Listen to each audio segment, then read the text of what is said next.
नमस्कार दोस्तों। आज वीकेंड पे हम डिस्कस करने वाले हैं दो इन्वेस्टमेंट आइडियाज। देखिए, आज मैं आपको जो दो कंपनी, दो स्टॉक्स जो बताऊंगा, उनमें से एक है अपनी पब्लिक सेक्टर बैंक और एक होगी एनबीएफसी जो कि हाउसिंग फाइनेंस कंपनी है। सो बहुत ही अच्छी लो वैल्यूएशंस की दोनों ये स्टॉक हैं, दोनों कंपनीज हैं। और इनमें मेन बात देखिए, हमने डिस्कस किया है कि हम जो भी इन्वेस्टमेंट पर्पज से या इक्विटी में जो भी इन्वेस्टमेंट हम करेंगे उसमें देखिए हम फंडामेंटली एंड टेक्निकली दोनों फैक्टर्स स्ट्रॉन्ग जब होंगे उसी हम स्टॉक में इन्वेस्ट करेंगे। ये हमने डिस्कस किया है। फंडामेंटली में हम क्या जो चार पांच हम फैक्टर्स देखते हैं कि उसकी वैल्यूएशन कम होनी चाहिए, क्वार्टरली ईयरली रिजल्ट्स अच्छे होने चाहिए, शेयर होल्डिंग जो है वो बड़े प्लेयर्स की अच्छी होनी चाहिए। ये सब जो तीन चार चीजें हमने निकाली हुई हैं कि हम इनके बेस पे फंडामेंटली एनालिसिस करते हैं और फ्यूचर ग्रोथ क्या हो सकती है फंडामेंटली कंपनी की, वो हम डिस्कस वो ध्यान में रखते हैं। फिर हम देखते हैं टेक्निकल चार्ट। अगर टेक्निकल चार्ट पे हमारी एंट्री बनती है, हमारा रिस्क रिवार्ड जो हो हमारे फेवर में होता है, तो हम उसमें एंट्री लेते हैं। सो इसी को देखते हुए मैंने इस वीकेंड दो स्टॉक्स पिक किए हैं और जिसमें देखिए डिस्क्लेमर मैं रखता हूं कि मेरी खुद की भी इन्वेस्टमेंट है इसमें ऑलरेडी, वो ट्रेडिंग पर्पज से हो या इन्वेस्टमेंट पर्पज से हो। और मैं चाहूंगा कि आप एक बार ये मेरा जो रिसर्च है, मेरी जो स्टडी है, इसके बाद आप अपनी स्टडी जरूर करें और उसके बाद ही आप अपनी इसमें इन्वेस्टमेंट करें। सो ये कोई बाई या सेल की रिकमेंडेशन नहीं है, मेरी स्टडी है। तो चलिए मैं आपको एक बार स्क्रीन पे लेके चलता हूं, जल्दी से हम इसको डिस्कस करते हैं। देखिए, फर्स्ट जो हमारी पिक है वो है बैंक ऑफ इंडिया। ये एक पब्लिक सेक्टर बैंक है और पब्लिक सेक्टर बैंक में इस टाइम जो है वो अच्छा मोमेंटम है और ये यहाँ से भी 30-40% का अभी अब एक बहुत ही फास्ट लग रहा है। सो देखिए, बैंक ऑफ इंडिया मैंने आज चूज किया है। इसका स्टॉक पी जो है वो है 10 का और इंडस्ट्री पी जो है वो भी 10.2। सो हम कह सकते हैं कि ये अपनी इंडस्ट्री पी के आसपास इसकी वैल्यूएशन है अभी। सो वैल्यूएशन महंगी नहीं है।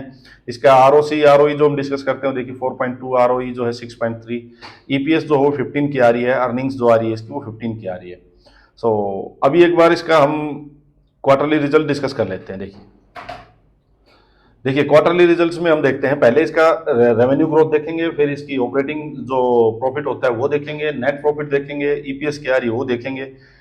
देखिए अभी रेवेन्यू जो है था, हम क्वार्टर टू क्वार्टर दिसंबर 2022 का जो क्वार्टर था और दिसंबर 2023, सो क्वार्टर टू क्वार्टर एक कंपैरिजन करते हैं। देखिए जो दिसंबर 2022 में इसका जो रेवेन्यू था वो था 12,700 और यहाँ था 15,300, तो अराउंड 25% जो ग्रोथ है वो इसकी टॉप लाइन ग्रोथ आ रही है। और फाइनेंसिंग प्रॉफिट देखिए इसका 360 करोड़ से 1337 करोड़, सो कितना बड़ा जंप है ये। देखिए ऑलमोस्ट अराउंड 4 टाइम्स का फाइनेंसिंग प्रॉफिट में इसमें जंप है। और इसका नेट प्रॉफिट जो है वो दिसंबर 22 में था 915 करोड़, दिसंबर 2023 में 1930 करोड़। सो बहुत बड़ा यहाँ पे ऑलमोस्ट डबल के करीब नेट प्रॉफिट में जंप है। ईपीएस देखिए 2.2 से 4.2, अराउंड डबल ईपीएस में जंप है। ईयर ऑन ईयर हम देखेंगे, देखिए मार्च 2023 में जो था इसका 47,900, अभी तक का ये 58, ये अच्छा चलो हम 22 और 23 का कंपेयर करते हैं, 38,000 से 47,000 करोड़। अच्छा जी, फाइनेंसिंग प्रॉफिट देखिए इसका -2,000, जो ये देखिए कितना माइनस चल रहा था, देखिए करते करते करते -686 आ चुका है फाइनेंसिंग प्रॉफिट और ये अभी करंट का जो है वो देखिए 3,000 करोड़ अभी प्लस चल रहा है। सो बहुत अच्छा खासा इसका ईयर टू ईयर भी इसमें अच्छी खासी ग्रोथ है। नेट प्रॉफिट देखिए, इनके नेट प्रॉफिट भी कंटिन्यू जो आप देखोगे ईयर टू ईयर भी ग्रो करते जा रहे हैं। ये देखिए ईपीएस देखिए 6, 8, 9, सो ईपीएस में भी अच्छी खासी ग्रोथ है। अब इसकी एक अच्छी चीज और मैं आपको पॉजिटिव चीज दिखाता हूँ। देखिए आप शेयर होल्डिंग पैटर्न देखिए, जो बड़े प्लेयर्स जो है एफआईआई डीआईआईज, ये बड़े प्लेयर्स होते हैं, म्यूचुअल फंड हाउसेज होते हैं, बड़े इन्वेस्टर, बड़े जो इन्वेस्टमेंट इंस्टीट्यूशंस होते हैं, तो उनका पैसा लगा होता है। अगर ये किसी स्टॉक में ज्यादा अच्छा है या किसी पर्टिकुलर स्टॉक में ये अपनी इन्वेस्टमेंट बढ़ा रहे होते हैं, तो उसका मतलब एक पॉजिटिव साइन होता है उस स्टॉक पे, इसका मतलब उनका विश्वास जो है वो ज्यादा बढ़ रहा है। अब देखिए एफआईआई की इसमें होल्डिंग जो सितंबर में थी वो थी 2.9, अभी दिसंबर क्वार्टर में होगी 4.3, सो अच्छा खासा जंप है। या 9.5 से 14.6 होगी डीआईएच की।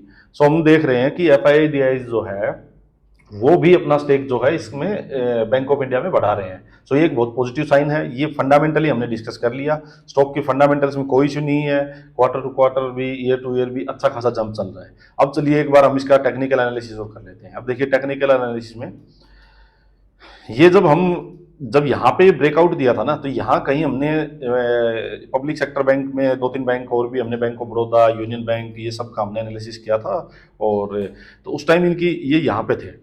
बट अभी चलिए इसमें एक छोटी सी रैली आ चुकी है और इसके बाद स्टॉक में अपसाइड मूव हुआ, अपसाइड मूव के बाद स्टॉक में ये देखिए यहाँ पे थोड़ा सा कंसोलिडेशन, नीचे एंट्री देने आया, अभी यहाँ पे कंसोलिडेशन हुआ है।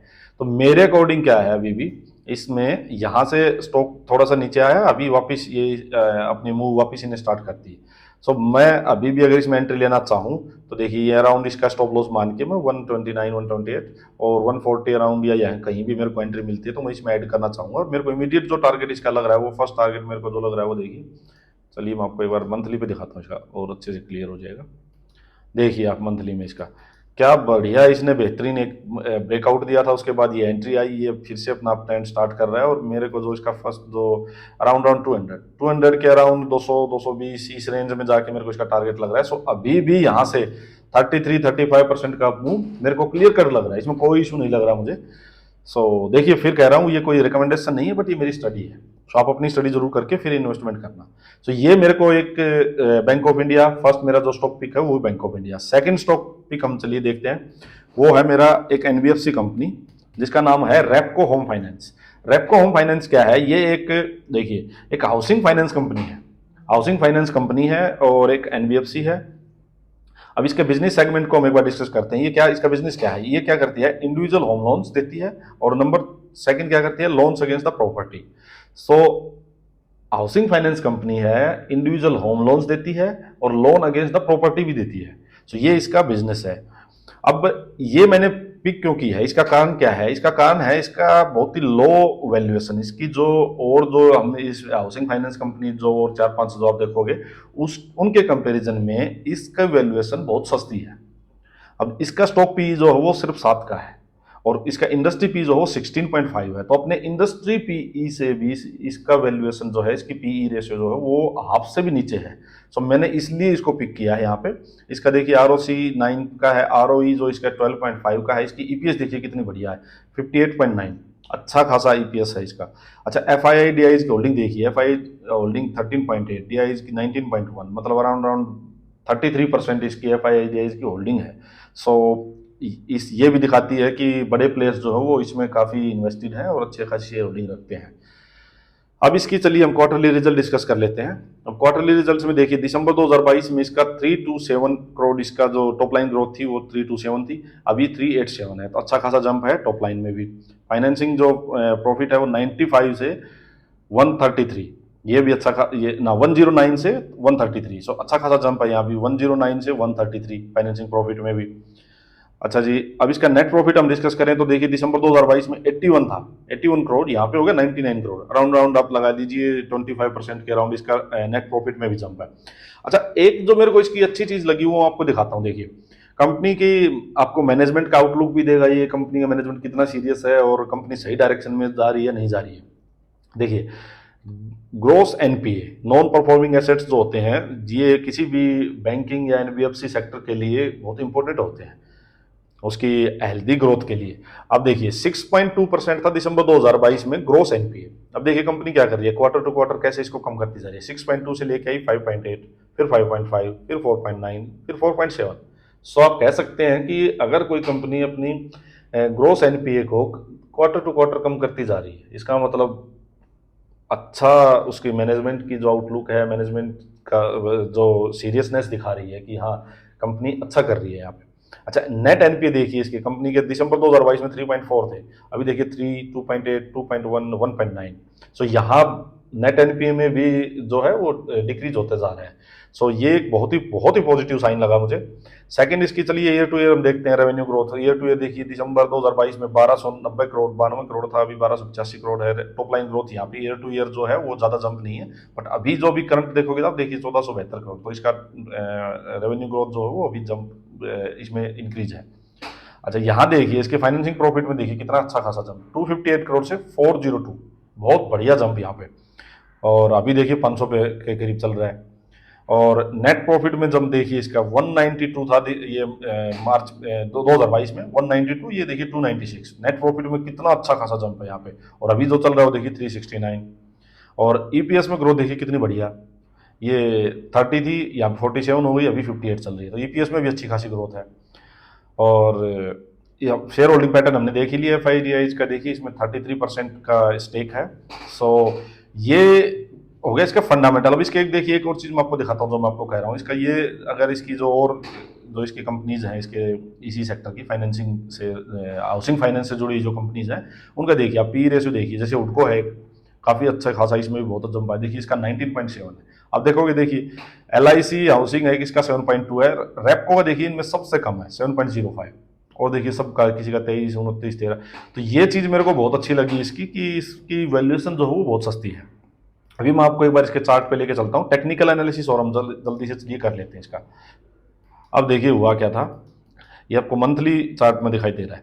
ये देखिए ये इसका जो लेवल था ये था जुलाई 2021। जुलाई 2021 के लेवल को कंपनी इसने चार्ट पे हम देखेंगे तो देखिए यहाँ से जुलाई 2021 का ये ब्रेकआउट किया, उसके बाद यहाँ कई महीने का कंसोलिडेशन। देखिए कौन से मंथ की बात है, ये सब अगस्त सितंबर 2023, तो मतलब अराउंड 6 महीने हो चुके हैं इसको निकाले हुए, और इसके ऊपर ही ट्रेड कर रहा है। अभी देखिए रिसेंटली इसने फैब में इसको इस लेवल को जो 2019 का इसका लेवल है इसको इसने टच भी किया है। इसको टच करके अभी ये इसके बीच में ही टाइम स्पेंड कर रहा है 380 से लेके 480 के बीच में। सो अब देखिए मेरे अकॉर्डिंग यहाँ होना क्या चाहिए। फंडामेंटली अगर कंपनी हमें सही लगी है तो हम इसका एक ये स्टॉप लॉस 380 का स्टॉप लॉस मानते हुए इसमें इसमें अपनी इन्वेस्टमेंट यहाँ कर सकते हैं। ये ट्रेडिंग पर्पज से लगाओ या फिर इन्वेस्टमेंट पर्पज से लगाओ, हमें इसमें थोड़ा बहुत यहाँ पे इन्वेस्टमेंट कर देनी चाहिए। अगर ये इसको निकालती है 480 को तो ये फिर एक फास्ट अप मूव इसमें आएगा। वो फास्ट अप मूव आए तो यहाँ इसको 380 को 480 को यहाँ निकालने के बाद हम थोड़ी इन्वेस्टमेंट इसमें और बढ़ा सकते हैं। ये मेरे अकॉर्डिंग एक इसका सही बैलेंस्ड अप्रोच रहेगी। और जिनको ये है कि चलिए फंडामेंटली जो लोग बहुत ही श्योर हैं कि हाँ अच्छी कंपनी है और इसकी ग्रोथ होनी है, उनको कोई डर नहीं होना चाहिए कि ये इसको निकालेगी तब इसमें ऐड करें। वो यहाँ से भी ऐड कर सकते हैं, यहीं से ऐड करके इसमें आराम से बैठें। और इमीडिएट जो मेरे को एक फर्स्ट जो इसका टारगेट जो लग रहा है वो देखिए यहाँ कहीं से भी हम लेते हैं तो ये इसका फर्स्ट टारगेट लग रहा है 57% का जंप इसमें। फर्स्ट टारगेट जो फर्स्ट हर्डल जो लग रही है वो अराउंड 650 ये लग रहा है। वैसे अगर फंडामेंटली के हिसाब से मैं देखूँ तो मुझे ये कंपनी यहाँ से डबल होती हुई ये 800 के लेवल 850 के लेवल लेती हुई मुझे कोई इसमें ज़्यादा बड़ी बात नहीं लग रही है। अगर कोई इंसान इसमें साल 1.5 साल बैठना चाहे तो इजीली ये डबल होने वाला स्टॉक मुझे यहाँ से लग रहा है। बट फिर भी देखिए रिस्क अपने साथ रखिए और अराउंड ये 380 के अराउंड का इसका जो स्टॉप लॉस है वो ज़रूर लेके चलिए। सो चलिए दोस्तों, आज यही हमने 2 स्टॉक चूज किए थे और ये मैं आपके सामने लेके आया हूँ। आई होप ये स्टडी आपको अच्छी लगेगी। Thank you.